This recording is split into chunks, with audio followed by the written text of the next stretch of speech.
So you're welcome back. You're still watching Healthy Morning Show right here on HSTV, and right now we are zooming straight to the Stay Alive segment where we'll be discussing something quite important, which is an eye disease called keratoconus. And of course, we have an expert, a clinical optometrist here in the studios with us, that is Dr. EMEFA TITIATI, and she's going to educate us more on what keratoconus exactly is. Don't forget that you can send your thoughts and opinions on all our social media platforms. We're streaming live on Facebook. It is at HSTVLIVEGH. Join in on the conversation. So, good morning, Dr. EMEFA. Good morning. How are we doing today? I'm good. Thanks for having me. Oh, it's always a pleasure to see you here. Yeah, it is. So today we're actually going to talk about keratoconus, and someone will hear the name and be like, what is this heavy word? So, first of all, we'd like a breakdown of what keratoconus exactly is.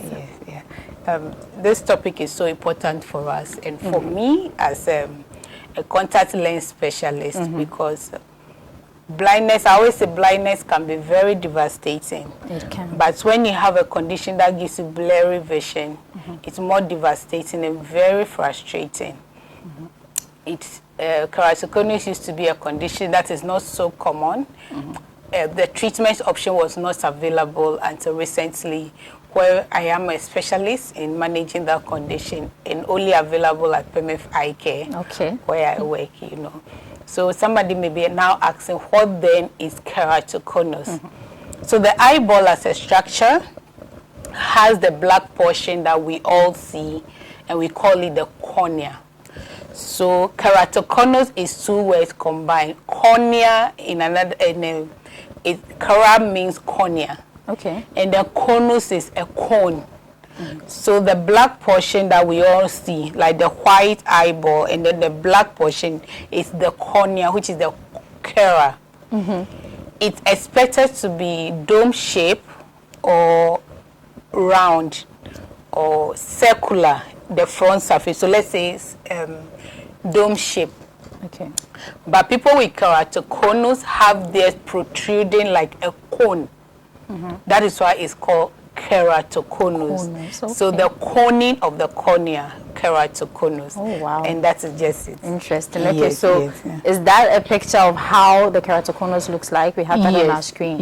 Okay, so I can see the black portion. Yeah, it's not. The black portion protruding now good. So if you compare the one on the right, the left and the right, so you see that the other one is circular and the other one is protruding. So that is a typical keratoconus. Oh, wow. Which usually starts gradually. It's not a sudden condition. It usually starts gradually, and most people, when they come, they are like, I've been having this condition. I changed my glasses after 1 month. It's like I don't see. I go back and they change it. And then if you are not an expert or if you are not very sensitive, you may miss it. So people like that, it's like we tell everybody, oh, you can change your glasses after 1 year to 2 years. And this person is like almost every month he's in a clinic. And when he goes, it changes, the prescription changes because the eye is just protruding, vision is getting blurry and blurry. You know, and what makes keratoconus interesting is that it defies the typical treatment models anybody who have experienced eye care knows. You know, in typical eye care, we either give medication or we give glasses or we do surgery to open the eye into the eye by opening or cutting. But in keratoconus, it defies glasses. Glasses is like the weakest treatment option you can give. It may help in the early stages, but as I said, you give it to the person after 2 months. He's back, he's not seeing well. Medication it has no business to do with it. Yes, it has no business to do with it. It's a very stubborn disease. I know, you know. Okay, so talking about what could cause one to develop this keratoconus? Yes, there's no established cause of keratoconus that we can point our finger to. But study has linked it to a genetic cause. Yes, but clinically and from my experience, a lot of them have extensive itching and they rub too much. So the more you rub, the more they destroy the surface of the cornea and it becomes weak and then easily bulges out. Oh, okay. So a lot of us rub our eyes, but I always say that rubbing of the eye, everybody is a victim, but can lead to a lot of devastating eye problem for you. Because some people can rub their eyes and very vigorously. It's like projects. They've taken a whole project and they're just rubbing their eyes. Yes, they are entitled to something they have to finish to rubbing their. I beg you, don't rub your eyes when it is itchy. I always say that when your eyes are so itchy and you feel the only solution is to rub, then considering rubbing with your elbow. With our elbow? Yes. Okay. If you really want to rub your eye, I said don't rub, but if you really think that you want to rub your eye, then you might need to consider using your elbow to rub your eye. I want to ask why. Why not my fingers? Try it. So I should rub it with the elbow? Yes. So we shouldn't do it at all. Don't rub your eye. Okay. Don't rub your eye. So only if you can rub with your elbow, then you can go ahead. And that's not possible. Yes. And even apart from it also causing keratoconus, you can rub and have abrasions on the cornea. So when you have these abrasions, you may sleep and wake up with the eyelids stuck to the back of the eye. Okay. Very painful. Wow. Very painful. It's like if we say people can endure pain, corneal pain is not a friend of anybody. That is why I strongly, and especially, and it's very common among children. Okay. So don't rub your eye. But just a quick one, like if you are wondering if it's itchy, it's just itchy, what do? I always advise that you can get cold water and put on the eye to relieve the itchiness, because we just want to relieve the itchiness as much as possible. And then go to the eye clinic. You can come to EMEFA and get a thorough eye checkup. Let's see what is causing the itchiness, because so many things causes itchiness. But of course, keratoconus have been identified as one of the main uncomfortable causes of severe itchiness. So it comes with pain? No, it doesn't painless. The most common thing is the blurry vision. Okay. So there's a video that demonstrates how their vision, a typical keratoconus patient sees from a normal person. Everything is distorted. Wow. Everything is blurry. Everything is mountainous. It's like they are walking around and the whole world is chasing them because of the distortion they are seeing. Okay. You know, yes. And most keratoconus patients will not sit at home. Okay. Except for cases where some people start in one eye, they may not notice. Okay. So the self-assessment advice I always give is when you are there, just cover one eye and then cover the other and see how blurry your vision can be. Apart from keratoconus, there are other conditions that can affect one of the eye. So I strongly advise, just check. So it doesn't affect both eyes? At a time. It starts in one. Okay. But most of the cases I've seen is both eyes. It's few cases that you see is starting in one eye. Okay. That is mostly kids. You know, because now we are able to detect it early, they come and you realize that it's starting in one eye. You know, EMEFA is a referral center, it's a specialist clinic. You know, you have to be detected before referred, you know. So it can start in one eye. The younger ones usually start one before but most of the time both eyes are always involved. So, but there are diagnostic tools. There's one we call topography. Okay. That it scans the eye and measures the cornea. Usually, what is causing the keratoconus is the cornea is becoming, the thickness is reducing in size, and that is what is giving it the power to push forward. You know, that's why you are having that conus appearance. So in very advanced cases, in very early stages, it's a specialist care. It's like it can be mixed, honestly, but we can detect it using a lot of clinical diagnostic tools. And that one, as I said, so that's why we always encourage people, stop patronizing these roadside services. You understand? Because you can miss it, and the treatment is a little expensive. Okay. Yes, the treatment, which I will come to, the treatment is a little expensive. And of course, thanks to HSTV that we are talking about keratoconus, because the information is very scanty. Yeah. You know, when you tell the person keratoconus, like, no, most people, even I didn't hear of such a disease. They've never heard of it before, so they don't know what it is, you know. So especially those with one eye, you say keratoconus, like, I have the other one, so life goes on. And the funny thing too about keratoconus, it progresses every day. Okay. There are instances where you do the treatment for people, and then you how do we call it? You see them after 1 month, and it changes. Okay. You know, so it's as for keratoconus, it's a whole project. So even managing them is a whole project, you know. So somebody will now be asking, like, tell me, what do I want to see? What I want to know. We are talking about keratoconus, this jargon. Okay, bring it down home. What do you want to see before you want to suspect keratoconus? That you have keratoconus. Yes. So apart from we detecting it clinically, there's a lot of blurry vision. Okay. There's distortion of vision. Their astigmatism is so high. Mostly, the highest astigmatism we are finding commonly is about 4 in power. It's like 1, 2, 3, 4. But keratoconus patient can have like 10, 12. It is not common. So now we come to the prevalence, like how common is it? So it's like, for now, study says that when you take like 700 people, 1 person will have keratoconus. Yes. Okay. And then that's a lot of number in epidemiology. Yeah. That's a high number. And even in Ghana, we are yet to, because we are still doing referrals and doing research into it. The number may be more per the volumes I've seen within this short period.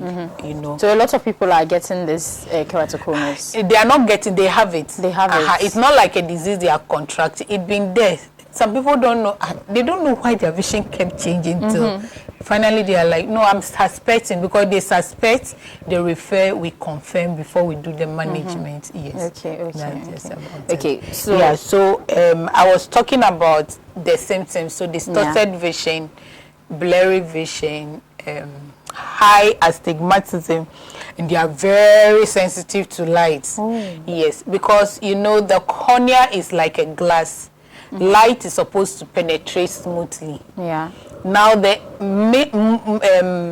medium that light is supposed to go through smoothly is now distorted. It's now conus. So when light is entering, it's scattering it. Okay. You get it. When the cornea surface is healthy, light is going through smoothly.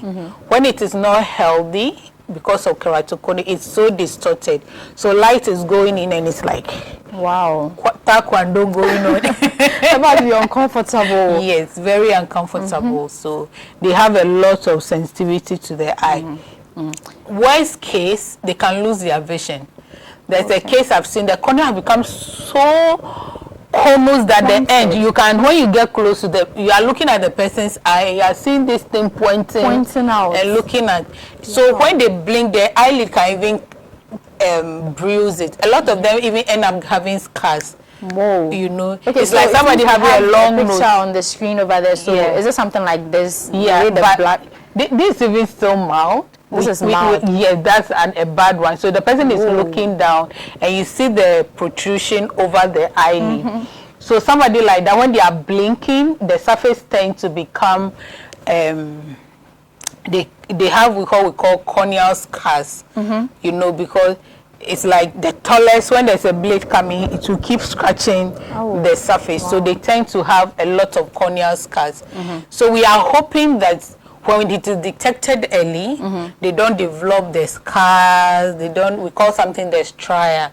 That's when we do clinical assessment, we look for certain symptoms that they developed, and then we manage the symptoms, but we now have to do the treatment. So I'm sure that's where it comes to the sweetest part of the conversation. What then do we do? What do we do? What do we do? You know?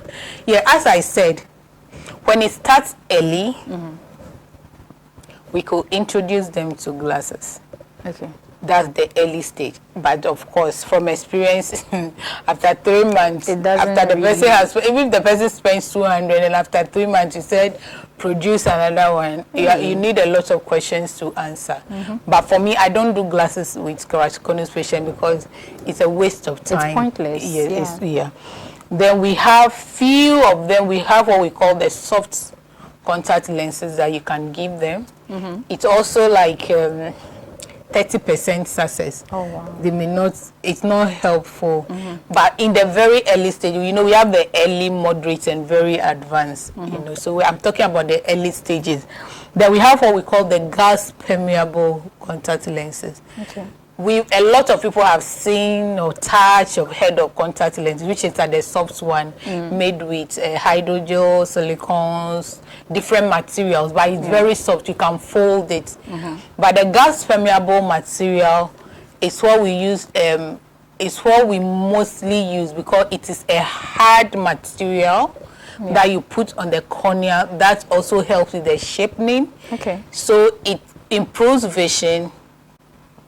And it also reduces the progression of the keratoconus. Okay. Is that okay? And then we have good news, which is we call the hybrid lenses, which is also only available at EMEFA. Okay. You know, some people have, you know, the gas permeable lenses is small and it's sitting at the center of the eye. So when they blink, some of them have discomfort, a lot of discomfort.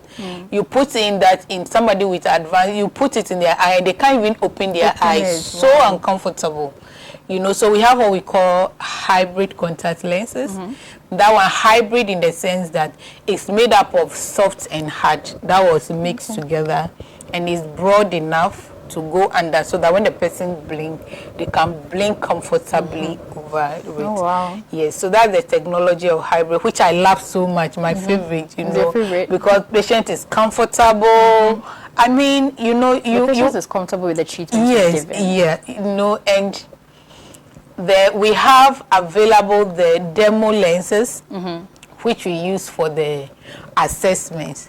And then you put in the lenses and oh, I should have shared that video. I have a lot of videos. Okay. You put in the lenses, you ask them to close their eyes, you take them out, they're like, 20 years, I've never seen like this in my life. 30 years, they've never seen in their life. Vision is clear, very, very comfortable. So apart from the RGP lenses I spoke about, then we have the hybrid lens, which is a combination. We have the one we use more now, it's also called the scleral lenses. That one is bigger. Remember when we started conversation, we have been talking about cornea. Then we have the white parts of the eye that you are seeing is the scleral. Okay. Then we have the black, which is the cornea. So the common initial one is the cornea one that we put on the eye, which covers only the black. The black, okay. The scleral are broad enough. It covers from the black all the way to the white, which we call the scleral lenses. Okay. So these are all the treatment options that we offer for keratoconus. Okay. So you were talking about the treatment options, and I think we have a video which is going to be displaying the treatment options that we use for keratoconus. I think my producer is going to put that up on screen, so let's see that too. This is how somebody with a disease called keratoconus would see the world. Keratoconus can cause your vision to be very blurry and distorted, making things like the vision chart nearly impossible to read because the letters are often very blurry and you even see doubling of images. Also, keratoconus causes massive amounts of glare and halos around lights, which can make it almost impossible for some people to drive at nighttime. Thankfully, we do have specialized contact lenses like scleral lenses, which fit over the cone, masking the defect and improving eyesight. Share this and follow for more. This is how somebody with a disease called keratoconus... That over there was a video displaying how the keratoconus patients see things, and as you can see, it doesn't seem comfortable at all with all the lights and all the blurry stuff. Driving is horrible. When there's too much light, it scatters it. So there's a whole drama going on when they see one point of light because it's all scattered, you know. And so you do the treatment and, you know, that's one of the sweetest and relieving moments I always see in the faces of my patient. For anonymity, I would have shared the videos and you will laugh. That feeling that you're giving them vision. Opened the new world to them. know, you know, for after a long time. Somebody's like 35, somebody's like 44, and he thought it glasses, so he gives them it's a fulfilling. And then finally, there's another procedure that can be done. Okay.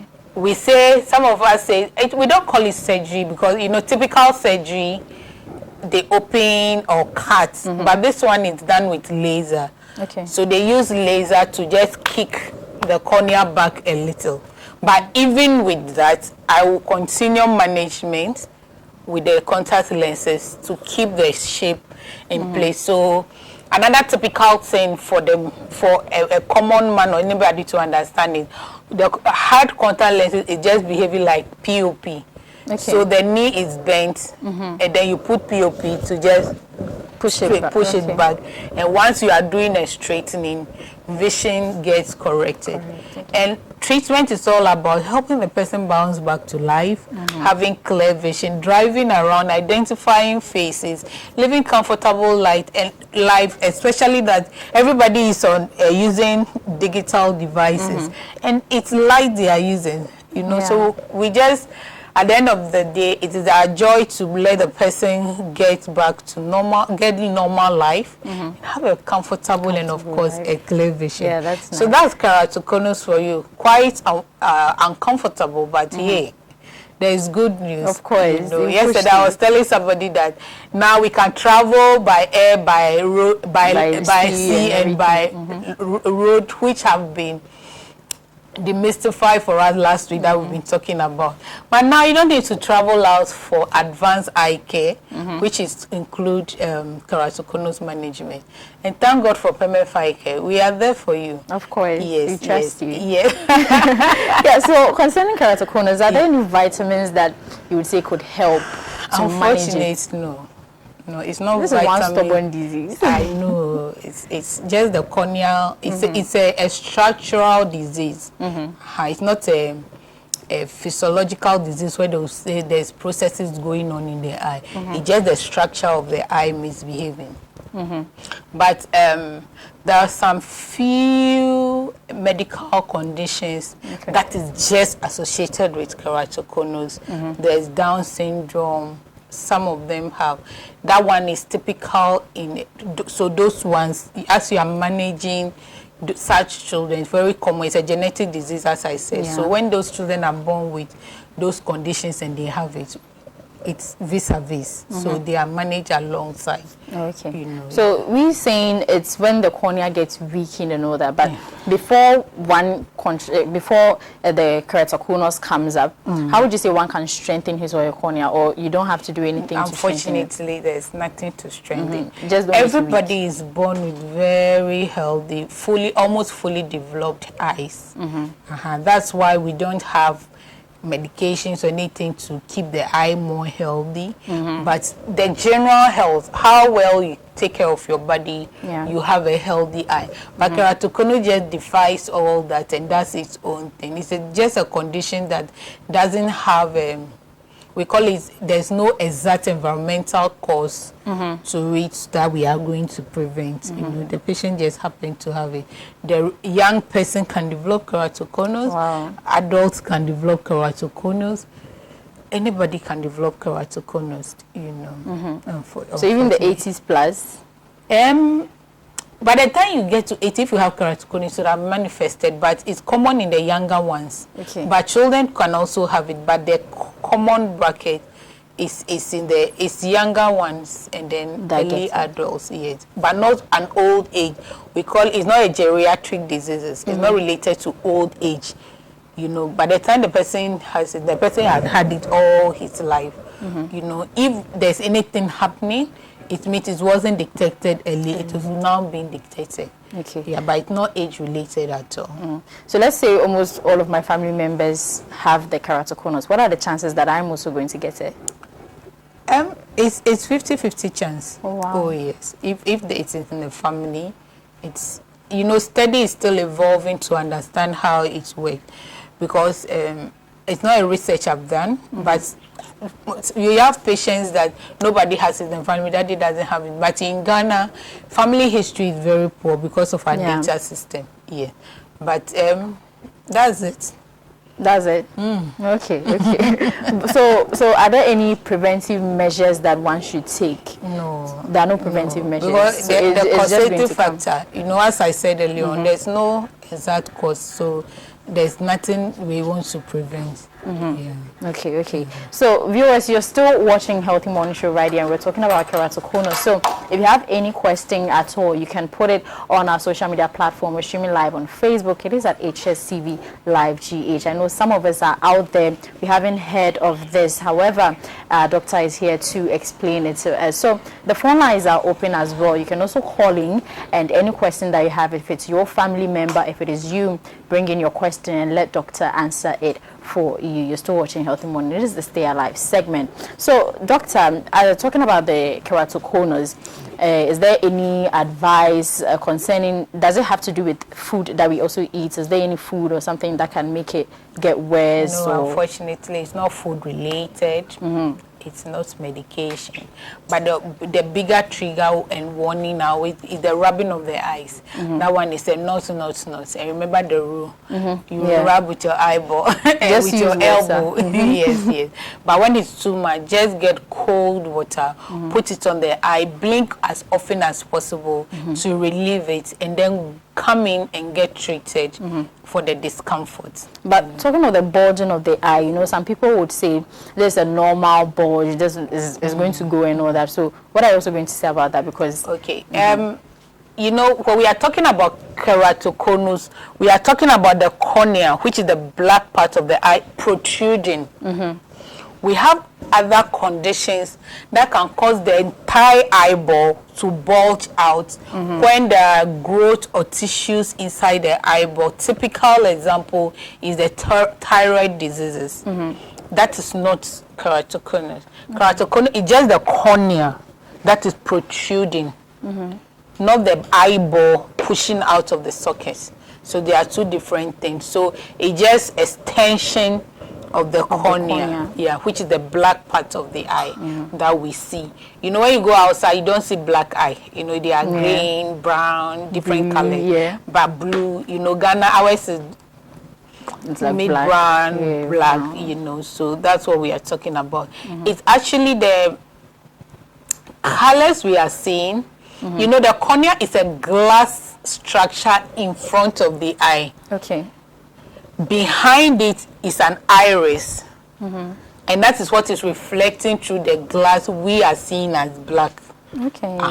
So that is why a white man's iris is blue, green, gray. Because I kept asking that question, why is ours mid-brown and black? So that's our iris color, you know, just like our skin color, accountable by what we call the melanin. So they have minimal melanin, that's why they tend to. We are blessed. Hey, melanin is sweet. It is. We are blessed indeed. We're blessed. So, and then it helps us, our body to adapt to the sun. It serves as a block protection for the skin, you know. I'm doing dermatology now. We're doing everything. So we were talking about laser surgery. What I want to know, how successful is it for someone that opts for the laser surgery? Yes, so the topmost treatment that we consider for keratoconus is this, we call it cross-linking. So cross-linking is a laser procedure. That is why some people say, oh, it's not surgery because we are not cutting the open eye. They are just using light to rearrange the cornea to make it a little flatter to allow light to pass in. But of all of them, we still put on the contact lenses to give them clear vision, because they always it just reduces the progression, because we don't want it to continue. That's why cross-linking is done, to just rearrange the cornea and say, hey, Oga, be in position, stop moving around, and then it continues from there. Oh, okay. It's done It's done to just prevent the progression. And then and it's 50-50. Okay. But vision is not completely restored with the procedure. We are just, yes. You're just trying to reduce the rate at which it is progressing, or if possible, stop the progression. And then it is in very advanced cases where the cornea is no more transparent. Wow. The cornea is so sick that it can't hold anything. Wow. Then we do what we call corneal transplants. We cut off your cornea. Wow. And they give you somebody's cornea, a healthier cornea. And then if everything goes well, when the outcome is good, vision is restored. Wow. So that's when it has progressed to the worst advanced stage that nothing can be done. Contact lens is not helping. Cross-linking will not help. Some people, you even do cross-linking and it fails. Wow. Oh, yes. Oh, yes. So when you are, and then even before we do cornea, it's a tissue transplant. So they have to do grafting. We have to do matching and make sure that there are no complications after the procedure. Yeah. Then it will be done.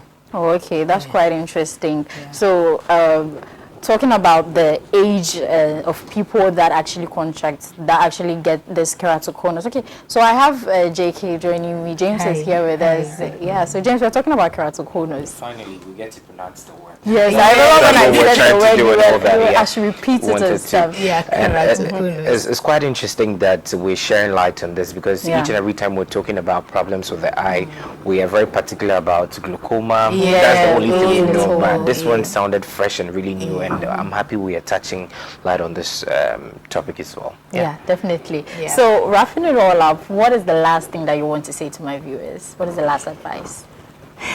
Get your eye checked, because sometimes when we mention the disease, like, do I have it? Do I not have it? Yes, get it checked. You know, now eye care is so accessible, and on top of it, affordable. So get professional eye checkup by optometrists, by your ophthalmologist, to give you a thorough eye checkup, so that aside keratoconus, all the diseases that can cause vision problem are detected early. Okay.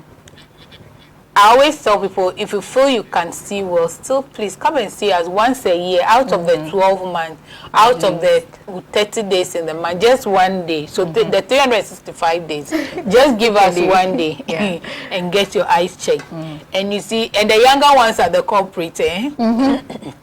Yeah, they tell you, oh, I can see. Oh, is that not the bird or the mango tree? Yeah, they need the eye checkup so that we detect it early, because the treatments for the advanced diseases are very expensive. And just a little sacrifice now can save you in the long run. You know, it's just like throwing your food away.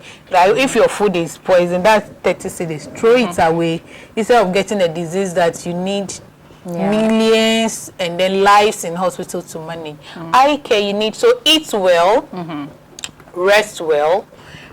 All the diabetes, all the diseases that affect the body somehow affect the eye. Unlike keratoconus, that is special, that decides to do its own thing, you know. But thank God for advanced eye care, which we provide in Ghana now, that we can manage almost all the diseases. I think eye care is, I always say that from my experience, eye care is one of the advanced clinical conditions in Ghana, or the medical field, that almost everything is now available. We thank God for that. So if people want to get to PEMEF Eye Care, where should they go? Give out your contact. PEMEF Eye Care, you can call us on 050-326-1573. 050-326-1573. Then if some people have been diagnosed, they don't know where to go, you can call us. We have arrangements that we do special clinics for keratoconus cases. PEMEF Eye Care has 3 branches. One is directly opposite UPSA in the Prestige Hostel. Those on the Dodowa Road can find us at Amanfro at the Regimanuel bus stop.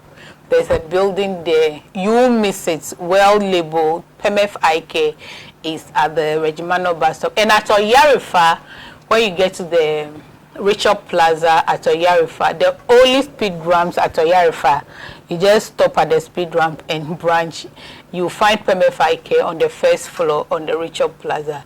And the doctors are always available, and then the keratoconus or clinical specialist cases are seen on certain days. And we hope to see you. So. Okay, yeah, so Dr. EMEFA has said it all about keratoconus, and I'm sure we've all been able to learn something, the signs, the symptoms, what we should do and all that. So yeah, I think right about now we're about to wrap up, but yeah, James we'll has wrap it something up.